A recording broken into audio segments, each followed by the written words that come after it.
What Men Wants. Super powerhouse Ali Davis. She's going through a transitional phase in her life, and what happens while she's trying to climb the ladder professionally at her job. Uh, she goes through this weird supernatural experience where she acquires the power to read men's thoughts.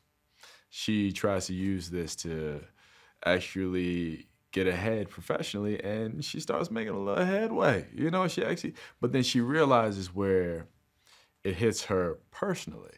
And the whole usage of the power, I mean, the exposure to the power allows her to grow personally inside.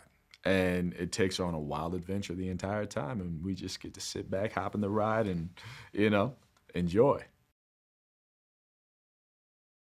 The idea of somebody being in your head the entire time, that's crazy enough on its own. So, I mean, the movie was, look, it was a funny script. It seemed like a fun idea. It was awesome. Plus, I got to step into some different shoes that I hadn't been in before. But I love the perspective, the idea of a woman understanding everything that's going on with men, because not a lot of ladies know what the brothers feel on a regular basis. But I love that idea. I love what she learns through it. I love what we, the audience, get to learn about what a woman sitting in a high seat of power dealing with, uber testosterone-filled men all around her 24/7. I love seeing what she deals with and how she has to navigate her daily life. I remember the very first time that I remember meeting Taraji. I was 17 years old. We met like one day that we were doing some weird fashion show or something like that. And I don't even think that she would remember that.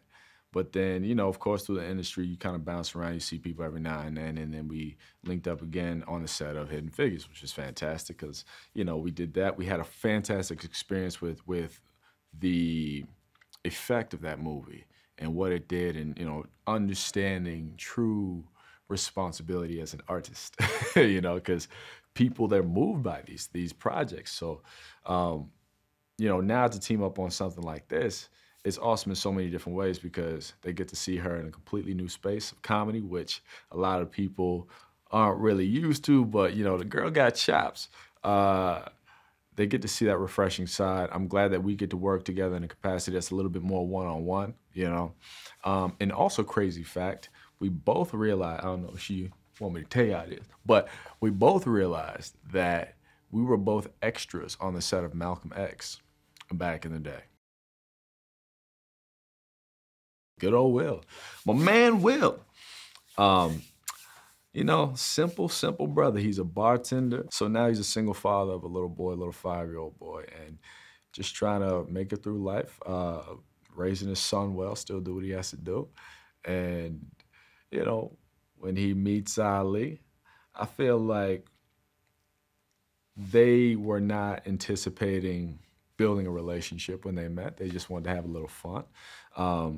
But, that sort of interaction, that experience for them, I think kicked up something that may have been a little bit dormant, which was the fact that, they are looking for that love, that next step, and they just happen to meet in a very awkward way. Well, not really awkward for him, just awkward for her, because she could read everything he was thinking. Richard, man, OG Richard, he's cool. He's cool. Again, the experience of being able to work with the original Shaft. For me, that's huge because you think about the timeline where he flourished, right? And where his legacy, I mean, you look at him now and say he's a legend, but you look at where the legacy started and what time frame it was started in, and you think about all the things he had to go through to get there. It's still hard in this industry. But just the knowledge that's right there is awesome. And then just being able to just connect with him. And he's fantastic in the film. I think he's perfect for the role.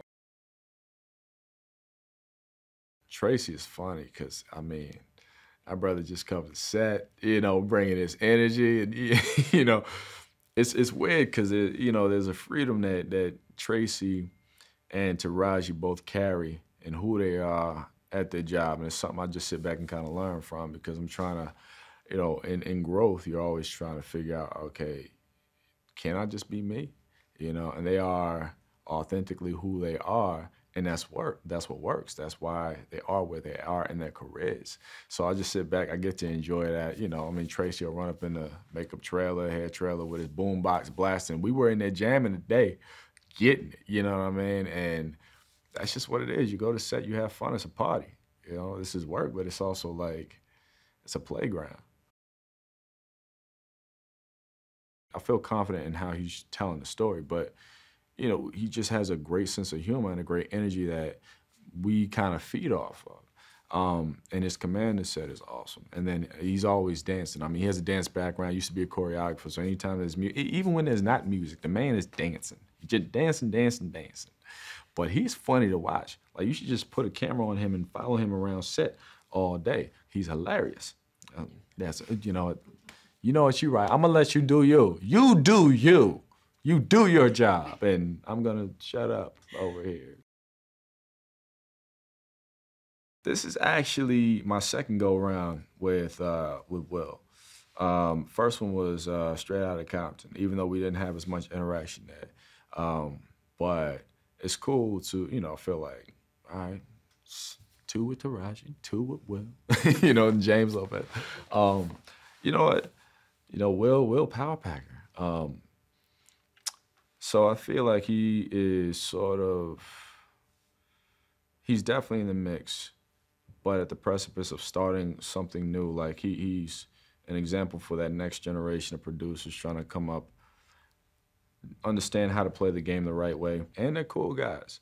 But I love being able to just kind of take in what they're doing and how they're doing it. And, you know, the man loves his mama. Will brought his mom to the set the other day. I always bring my mama to set. So, you know, if you love your mama, you good with me. So first off, you're gonna love Taraji's performance.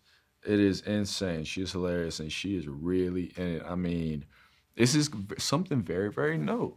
But I think they're also gonna love the story and how it plays out. I ain't trying to give away secrets, but I do like what piece of the puzzle Will plays in terms of her growth and transition.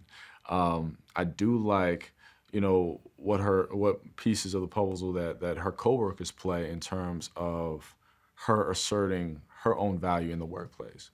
But it's really just, it's a fun film. Everybody is just, no inhibitions. Everybody's just doing what they gotta do, having fun, knocking it out. And, you know, it's almost like when you're watching a superhero film, you get to see the realization of fantasy, where it's like, I wish I could do that. And then you see, you know, what that world is like with this. A lot of women are gonna say, I wish I was inside my man's head. You might change your ideas on having that power, you know what I'm saying? Because some people think crazy thoughts. Some people think some crazy thoughts. You might not wanna know that 24/7. But for me, it's like, it's a fresh bucket of fun, and it's something we definitely need right now. I would not want to be able to hear women's thoughts. Sometimes, yeah. You know what? I would like to be able to have that power if I could choose when and when not, when I want to turn it on and turn it off. I think sometimes being able to read somebody's mind, specifically your girl, can help keep y'all together. I'm just trying to stay together. You know, I'm just trying to keep a happy home. That's all. I'm not trying to guess. You know, she come in the house mad. What I do? You know what you did. No, I don't. Why?